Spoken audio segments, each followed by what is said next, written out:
about abstract classes in Java. So we'll see what is meant by abstract classes. We already know there are classes are available in Java.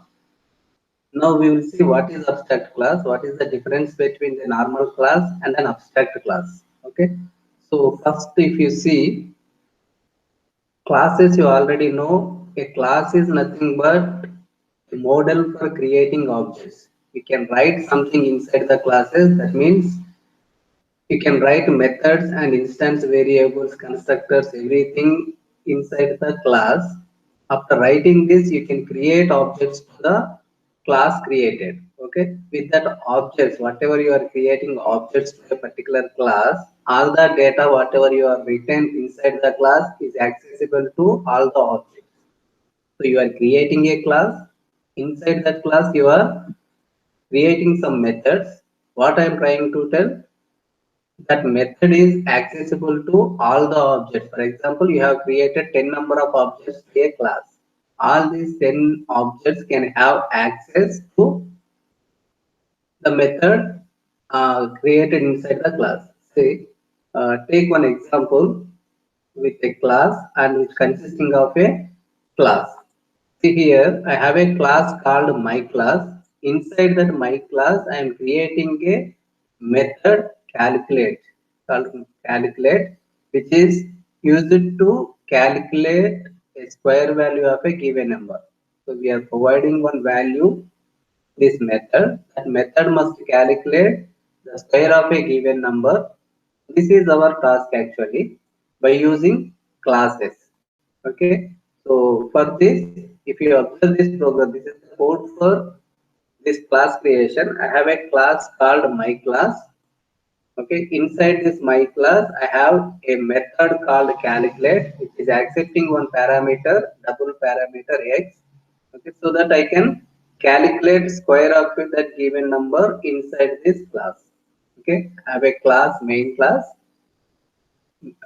my class. This class consisting of calculate method. It is accepting a parameter called double x, and here I am printing square of a given number. This is my class.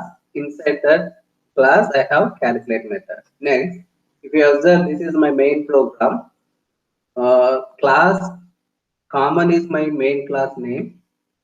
As usual, public static void main to create the main functionality.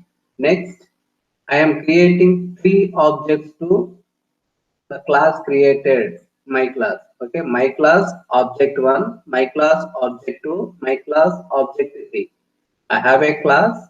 For this particular class, I am having three objects, object 1, object 2, and object 3.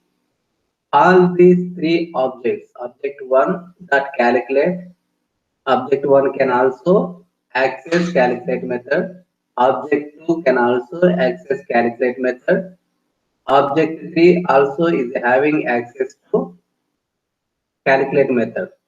So here, whatever you are writing inside the class, that is accessible to all the objects, whatever you are creating for that particular class. Okay, this is the normal practice of a class. You can create classes. Inside the classes, you can create any number of methods. You can access them with the help of objects. This is normal practice when you are discussing with the classes. Now, if you see a scenario where each object requirement is different, here all the objects are calculating only square of a given number. Object 1, it is returning square for 3. Object 2, it is calculating the same square of a number, and object 3 also calculating only square of a number. In some cases, the object requirement may be specific. Every object, for example, if a class consisting of 100 objects, 100 objects may have their own requirement. At that time, what will be the solutions? We'll see. So in the above program, all the objects requirement is the same, that is calculating the square of a given number. Well, that's what I am telling. Sometimes the object requirement is different. Okay. For example, object 1 wants to calculate square of a number, and object 2 requirement is square root, and object 3 requirement is cube of a number. Let us say object 1 wants to calculate cube of a number, object 2 square root of a number, object 3 square of a number. These are the three requirements are there. Three objects are there, and their requirement is cube, square root. Okay. For this purpose, we can write an alternate way. For example, you can write a my class. In that class, you can create three separate methods to calculate each of them. For example, to calculate square, calculate underscore square you can write, so that you can calculate square of a number. And similarly, you can write a method called calculate underscore square root. It can return square root of a given number. Next, you can also create calculate underscore cube method. It can return the cube of a number. So you are creating a my class. Inside that, it is possible to create three different methods inside that: square root, cube. So if you write like this, see that program. I have written that program. Otherwise, see that program. If you write methods like this, whatever the object, for example, you have object 1 is there. Object 1 can access both square root, cube, and square root. And if you have created one more object called object 2, and object 2 can also access all these three methods. And object 3 can also have access to all these methods. Similarly, any number of objects if we create, those many number of objects can access to all these three methods. But the requirement is not this. A particular object requirement is only to calculate square, but you are also providing access to the square root and cube. This is not the correct way.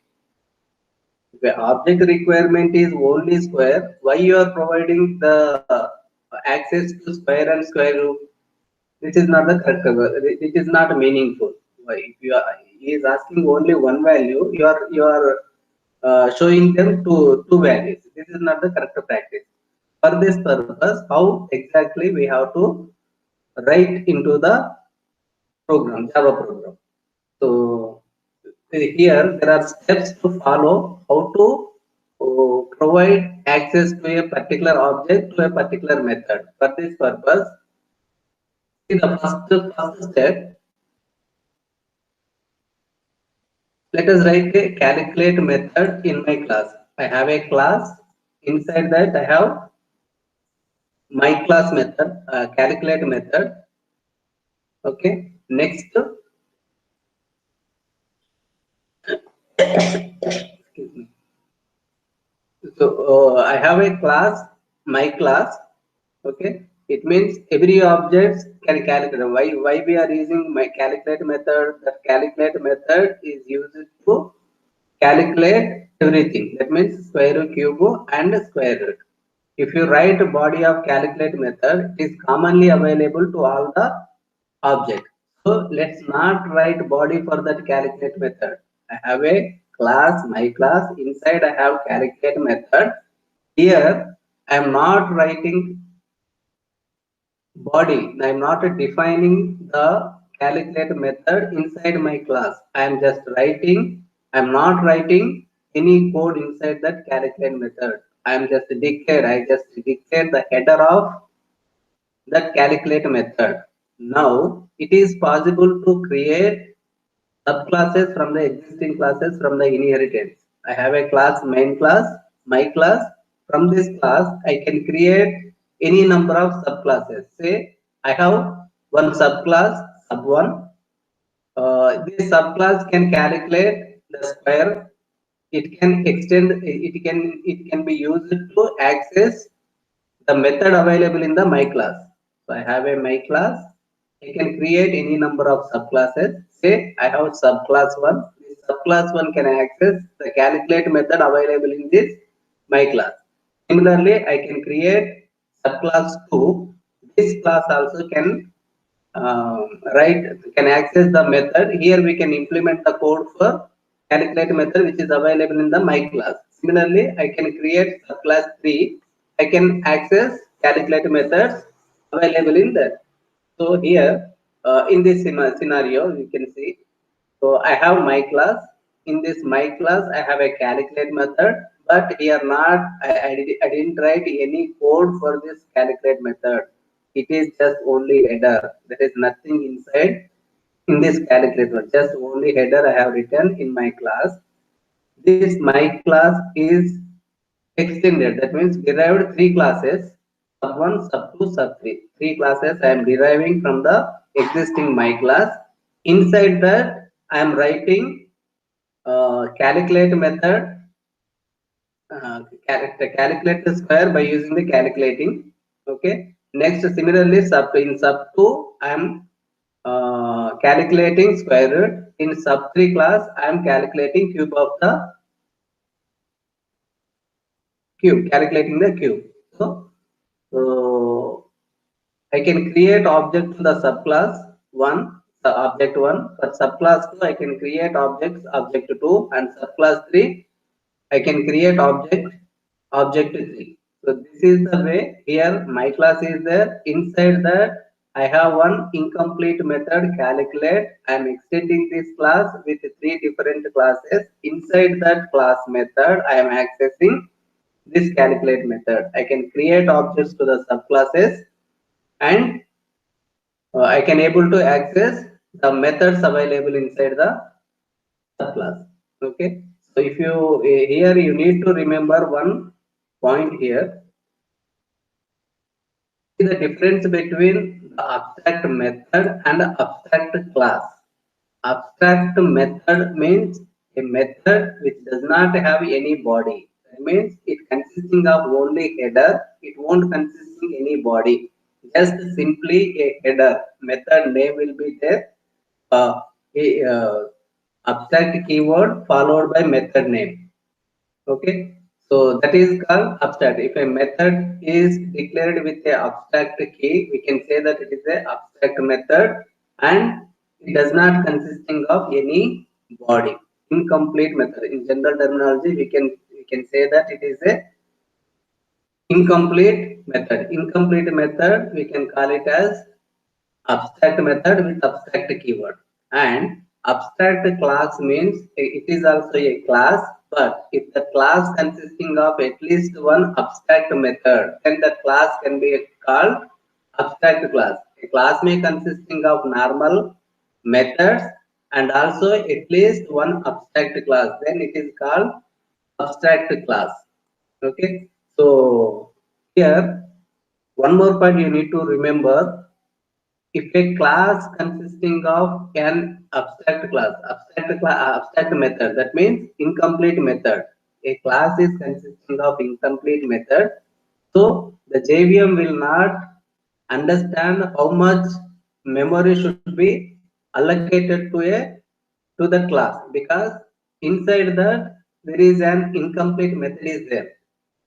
So JVM will not understand how much memory should be allocated to that particular class. Okay.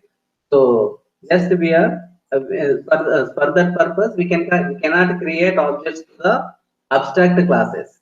Okay.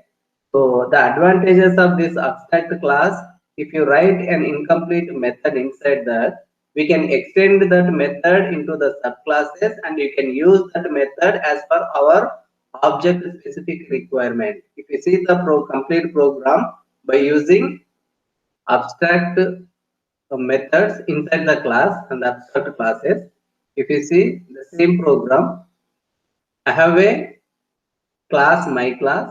Inside, similarly, I am using the same method, calculate method, which is accepting a double parameter. Okay, there is no any definition for this method, just simply an header. It's a method declared with the abstract keyword. I can say that this is an abstract method or incomplete method or abstract method. Okay, so I have a class. Inside that I have one abstract method. so that I can call this call as a abstract keyword. So I need to add abstract keyword in front of the class name. So as I am having abstract method inside that my class, I need to add abstract keyword to my class. Okay. So next, this is my class. It's consisting one abstract method. Now I am creating one subclass which is extending my class. Okay. Inside I am implementing code for this abstract class. I am using the calculate, the same method which is available in my class. I am taking the same parameter. Here I am calculating square of a given number. Similarly, I am extending one more class called sub2, which is extending the same my class, which is also using the same method available in the my class. Okay. Here in this method, I am implementing the code for calculating square root. Similarly, I am creating one more class called sub3, which is extending the same my class, which is using same abstract method, calculate method. Okay, here I am implementing the code for calculating q. Similarly, the same class inside the abstract class in the different subclasses I am using as per the requirement of the object. My first object requirement is to calculate square of a given number. Second object requirement is to calculate the square root of a given number. And my third object specific requirement is to calculate cube of a number. So this is the way I can implement subclasses from the superclass. Inside that I have abstract method. Okay, incomplete method. I am giving implementation in the subclasses so that as it is the incomplete method, I cannot create objects. This class JVM will not understand how much memory should be allocated to this class as this method is not completely described. So I can't create objects to this abstract class, but I can create objects to the subclass because it is consisting a class. Inside one method is there, it is already implemented. So entire code is available. JVM can estimate how much memory to be allocated to this class so that object creation is possible to the subclass. Okay, I will create object to the subclass 1. I can also create objects to the subclass 2, and I can also create objects to the subclass 3. If see, this is my main program. This is my subclass 1, object 1. This is subclass 2. This is subclass 3. Subclass 1 object 1 object is object 1. Subclass 2 object is object 2. Okay. So these are the 3 different objects for 3 different classes. With that object 1, I am accessing the same method which is available in the subclass 1 method, 1 class. Next, with the object 2, I am accessing calculate method, same calculate method of subclass 2. Next, similarly, with the subclass 3, object 3, I am accessing the method of sub 3 calculate method. In this way, if you see, the object 1 is calculating from the subclass 1. Subclass 1 here it is returning, it can display the square of a given number. That is square of 3. You will be getting value 9. Similarly, I am accessing the same calculate method 4. I am passing 4 to this. So object 2 belongs to subclass 2. So the subclass 2 calculate method will be executed. Similarly, object 3. Object 3 belongs to subclass 3. It is accessing the calculate method which is written in subclass 3 calculate method which is implementing cube code. So it is returning value 125. Cube of 5 will return 5 into 5 into 5 will be getting 125. Okay. So if you see the previous program here, as if you create a normal method inside the class, that method is accessible to all the object which you are creating for that class. Okay, but in some cases object requirements is different. One object is to calculate one something, and another object is to perform another functionality, and another object is to perform another functionality. At that time, the abstract methods, incomplete methods, you can include into your abstract class. That incomplete method can be implemented in the subclasses as per your requirement. So this is the advantage of abstract classes that are available in Java. I hope it is understand. Thank you, girls.